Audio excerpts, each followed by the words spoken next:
जी, अस्सलाम वालेकुम। अच्छा जी, आज हम डिस्कस करेंगे कि 2023 के अकॉर्डिंगली आप लोगों का जो मैथमेटिक्स क्लास 9th का जो पेपर पैटर्न है, वो किस तरह से होगा। आप लोगों के एमसीक्यूज़ कितने मार्क्स के आएँगे, आप लोगों के शॉर्ट क्वेश्चन आंसर किस तरह से आएँगे, ठीक है?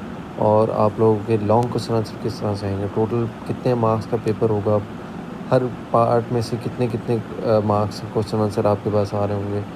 तो मैं वो सारा आज डिटेल में वीडियो में डिस्कस करूँगा, तो वीडियो को लास्ट तक देखिएगा ताकि आप लोगों को 2023 क्लास 9th की मैथमेटिक्स का पेपर पैटर्न जो है वो आपको क्लियर हो जाए कि किस तरह से पेपर आएगा। ठीक हो गया?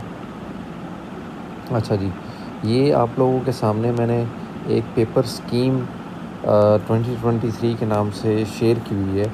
इसमें आप देख सकते हैं कि जो सब्जेक्टिव है आपका, सब्जेक्टिव क्लास 9th टोटल कितने मार्क्स का आएगा, 15 मार्क्स का आएगा। ठीक हो गया? इसके बाद आप पहला कॉलम देखें जो जिसमें आपके पास शो हो रहा है चैप्टर नंबर और एमसीक्यूज़। इसमें देखें कि चैप्टर 1 में से आपके पास एक एमसीक्यूज़ आएगा, ठीक है। चैप्टर 2 में से भी आपके पास एक एमसीक्यूज़ आएगा, चैप्टर 3 में से भी एक आएगा, चैप्टर 4 में से भी एक आएगा, चैप्टर 5 में से भी एक आएगा और इसी तरह चैप्टर 6 में से भी एक एमसीक्यूज़ आएंगे। इसी तरह चैप्टर 7 में से एक एमसीक्यूज़ आएगा, चैप्टर 8 में से भी एक एमसीक्यूज़ आएगा, चैप्टर 9 में से भी एक एमसीक्यूज़ आएगा, चैप्टर 10 में से भी एक एमसीक्यूज़ आएगा, चैप्टर 11 में से भी एक एमसीक्यूज़ आएगा और चैप्टर 12 में से भी एक एमसीक्यूज़ आएगा।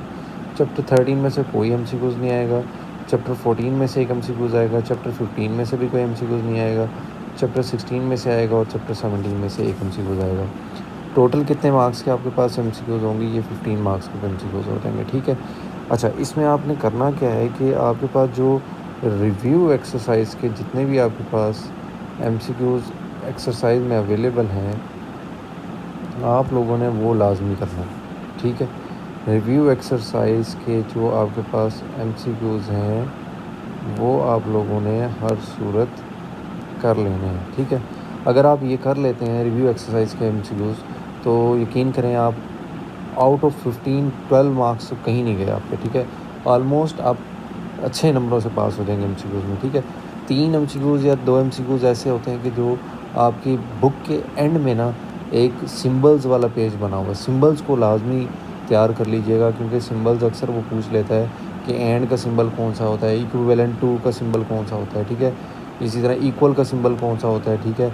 इस तरह के सिंबल्स आपने लाजमी, परसेंटेज का सिंबल कौन सा होता है, इस तरह के वो बेसिकली आपके पास एक टेबल आपके बुक के एंड में दिया होगा, वो आप लाजमी देख लीजिएगा जाने से पहले। तो उसमें यह है कि आपको अंदाज़ा हो जाएगा कि अगर कोई सिंबल आ जाता है तो उसका नाम क्या होगा, ठीक है। तो वो एमसीक्यूज़ में अक्सर पूछे जाते हैं। तो इस तरह से थोड़े बहुत एमसीक्यूज़ आ जाते हैं। बाकी आपके ऑलमोस्ट तकरीबन सारे रिव्यू एक्सरसाइज से आते हैं। अगर आप रिव्यू एक्सरसाइज कर लें तो आपके एमसीक्यूज़ ईज़िली हो जाएंगे, ठीक है। अच्छा जी, इसके बाद हम आ जाते हैं शॉर्ट क्वेश्चन आंसर पे। 15 मार्क्स के आपके एमसीक्यूज़ हो जाएंगे। उसके बाद आपको सब्जेक्टिव पेपर मिलेगा। सब्जेक्टिव पेपर में आप देख सकते हैं कि सब्जेक्टिव पेपर में आपके पास सबसे पहले होंगे short question answer. Short question answer आपके पास टोटल 36 मार्क्स के होंगे, ठीक है। तो उसमें सबसे पहले होगा क्वेश्चन नंबर 2। क्वेश्चन नंबर 2 में आपको कहा जाएगा कि attempt any 6 out of 9। 9 question दिए हुए होंगे, आपने उसमें से 6 अटेम्प्ट करने होंगे और हर क्वेश्चन आपके पास 2 नंबर का होगा। तो टोटल कितने मार्क्स के हो जाएंगे, 12 मार्क्स के, ठीक है। अच्छा, अब इसकी पेपर में से हम देख लेते हैं कि किस चैप्टर में से कितने क्वेश्चन आएंगे।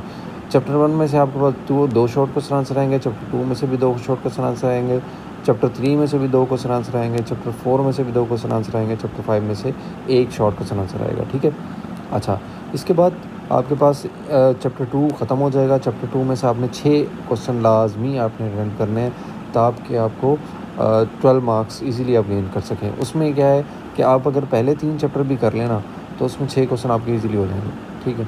अच्छा, उसके बाद क्वेश्चन नंबर 3 की तरफ आते हैं। क्वेश्चन नंबर 3 में भी ऐसे ही आपसे अटेम्प्ट एनी 6 आउट ऑफ 9 आपके पास क्वेश्चन होंगे। आपको कहा जाएगा कि आप 9 क्वेश्चन आपको दिए जाएंगे, आपको कहा जाएगा कि आप 6 क्वेश्चन इनमें से अटेम्प्ट करें। टोटल ये भी 12 मार्क्स का होगा और इसकी जो डिस्ट्रीब्यूशन हुई हुई होगी क्वेश्चंस की वो कुछ इस तरह से होगी कि चैप्टर 6 में से एक क्वेश्चन आएगा HCF और LCM वाले में से, ठीक है। कोई से भी एक आ सकता है शॉर्ट क्वेश्चन आंसर। अच्छा, चैप्टर 7 में से दो क्वेश्चन आएंगे, चैप्टर 8 में से भी 2 क्वेश्चन आएंगे, चैप्टर 9 में से भी 2 क्वेश्चन आएंगे, मिड पॉइंट और डिस्टेंस वाले में से। चैप्टर 10 में से भी एक क्वेश्चन आएगा और चैप्टर 11 में से भी एक क्वेश्चन आएगा। इसका मतलब ये है कि आप अगर चैप्टर 7, 8, 9 भी कर लेना तो उसमें 6 क्वेश्चन आपके पूरे हो जाएंगे। 6 बेशक अगर छोड़ भी देते हैं तो कोई इतना बड़ा इशू नहीं है। 6 हो गया, 10 हो गया, 11 हो गया। तो वैसे 10 और 11 मोस्टली बच्चे करते भी नहीं हैं। 6 और 7, 8 और 9 लाजमी कर लीजिएगा, ताकि इसमें यह कि आपको 6 क्वेश्चन कंप्लीट कवर हो जाए। ठीक है। इसके बाद आपके पास जो क्वेश्चन नंबर 4 है ना, उसमें भी आपको 9 क्वेश्चन दिए होंगे, आपने 6 अटैम्प्ट करने होंगे। लेकिन इसमें ये याद रखिएगा कि डेफिनेशंस आई हुई होंगी, डेफिनेशंस पूछी जाएंगी। ठीक है। और रिव्यू एक्सरसाइज में से क्वेश्चन आते हैं। ठीक है। इन चैप्टर में से आपके पास रिव्यू एक्सरसाइज के क्वेश्चन आते हैं। चैप्टर 12 है, चैप्टर 13 है, 14 है, 15 है, 16 है और 17 है। इनकी आपने क्या करनी है, रिव्यू लाजमी कर लेनी है। मैं बता रहा हूँ बार बार कि रिव्यू लाजमी कर लीजिएगा इन चैप्टर की। ठीक है। रिव्यू एक्सरसाइज, उसी में से आपके पास डेफिनेशंस और शॉर्ट क्वेश्चन आंसर आपके पास दिए होते हैं उसी में से, और आपने वही सॉल्व करने होते हैं। आप इजीली ये भी कर सकते हैं। बहुत ही हलवा पेपर होता है मैथ्स का, तो इतना आसान पेपर होता है कि बस एक चीज़ की मैं आपसे श्योरिटी चाहूँगा कि अगर आपने प्रैक्टिस की हुई है तो। अगर आपने प्रैक्टिस नहीं की हुई ना, तो देख के क्वेश्चन हल नहीं कर सकते आप। ठीक है। प्रैक्टिस लाजमी कीजिएगा, क्योंकि practice makes a man perfect. तो प्रैक्टिस जितनी ज़्यादा करेंगे उतना ज़्यादा पेपर आपका अच्छा होगा। ठीक है। अच्छा, उसके बाद हम ये हमारे पास शॉर्ट क्वेश्चन आंसर का पोर्शन ख़त्म हो जाएगा, जो कि 36 मार्क्स का होगा। अच्छा, इसके बाद हमारे पास लॉन्ग क्वेश्चन आंसर होंगे। और लॉन्ग क्वेश्चन आंसर आपके पास कैसे होंगे कि क्वेश्चन नंबर 5 दिया होगा, 6 दिया होगा, 7 दिया होगा, 8 दिया होगा, 9 दिया होगा। क्वेश्चन नंबर 5 जो है आपके पास 2 पार्ट्स बने हुए होंगे इसके। और पहला पार्ट जो होगा चैप्टर नंबर 1 में से होगा, और इसकी भी एक्सरसाइज नंबर 1.6 में से बहुत क्वेश्चन आए हुए होते हैं। ठीक है। 1.6 से क्वेश्चन आए हुए होते हैं। इसी तरह चैप्टर नंबर 2 में से बी पार्ट बना होगा, और चैप्टर नंबर 2 में आपने एक्सरसाइज नंबर अगर 2.4 और अगर 2.5, 2.6 ये दोनों एक्सरसाइज कर लिए ना, तो इसका मतलब है आपने इजीली ये जो है ना ये क्वेश्चन कर लेंगे आप। ठीक है। इसी तरह क्वेश्चन नंबर 3 है, इसमें चैप्टर नंबर 3 में से पहला पार्ट आया होगा, और वो आपके पास आता है 3.4 में से। ठीक है। कहाँ से आएगा, 3.4 में से। और क्वेश्चन नंबर जो पार्ट बी होगा क्वेश्चन नंबर 6 का, वो चैप्टर नंबर 4 में से आया होगा। इसका मतलब अगर आपने चार चैप्टर आपने कर लिए हैं, तो पहले 4 चैप्टर, तो पहले 2 क्वेश्चन आपके लॉन्ग तो गए। ठीक है। उसके बाद 7, क्वेश्चन नंबर 7 और क्वेश्चन नंबर 8, ये आप दोनों अगर चॉइस में छोड़ भी देना तो कोई फ़र्क नहीं पड़ता, क्योंकि पहले 2 क्वेश्चन आपने लॉन्ग कर लिए। तीसरा जो होता है ना, ये वैसे ही बड़ा कंपलसरी होता है, क्वेश्चन नंबर 9, जो कि थ्योरम का पार्ट होता है। और ये क्या होता है, कंपलसरी होता है। ये तो आपने लाजमी करना ही करना है, इसको आप चॉइस में नहीं छोड़ सकते। ठीक है। तो इसको लाजमी कीजिएगा, इसका कोई क्वेश्चन छोड़ना नहीं है क्वेश्चन नंबर 9 का। ठीक है।